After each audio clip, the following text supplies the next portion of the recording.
Sediamo. Le Vatican face à ses démons. Que la Vierge Marie nous éclaire pour que nous cherchions à soigner les graves blessures que le scandale de la pédophilie a causées, aussi bien chez les petits que parmi les croyants.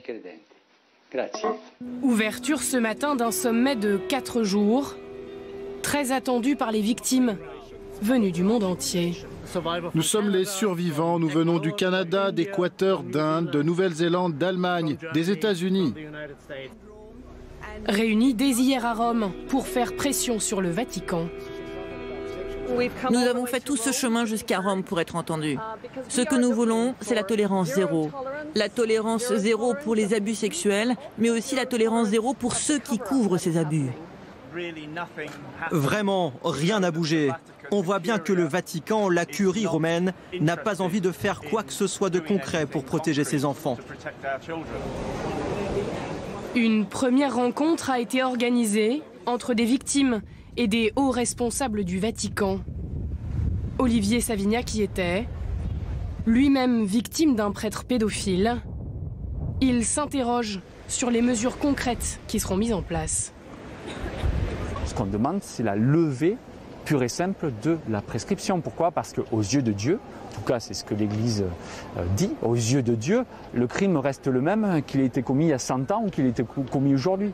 Moi je vous parle de mon diocèse à Rodez parce que quand je vois encore un prêtre qui officie, c'est inacceptable. Ça ne devrait pas l'être par rapport à ces centaines de victimes que cette personne a fait et qui sont eux toujours dans la souffrance et qui le resteront jusqu'au bout de leur vie. Cette colère des victimes, le pape François affirme l'avoir entendue. Face à 190 prélats du monde entier, il appelle à l'action. Le peuple de Dieu nous regarde et attend de nous, non pas de simples et évidentes condamnations, mais que nous préparions des mesures concrètes et efficaces. Nous avons besoin de concret. Pour les victimes, ces mesures concrètes seraient de renvoyer immédiatement les prêtres pédophiles et ceux qui les ont couverts, de rendre publics les noms de ces agresseurs. Mais pour l'instant à Rome, parmi les hommes d'église, pas d'engagement concret. Pour moi aussi, c'est un désir très profond que toutes les victimes puissent ressentir que nous sommes de leur côté, que nous sommes leurs évêques et que nous souffrons avec eux. Du soutien aux victimes, mais aussi, pour cet archevêque, le pardon aux agresseurs. Je crois qu'ils doivent payer pour leurs actes, mais pas nécessairement être bannis. L'un des messages principaux de l'Église, c'est que l'amour de Dieu est éternel, et ça inclut le pardon.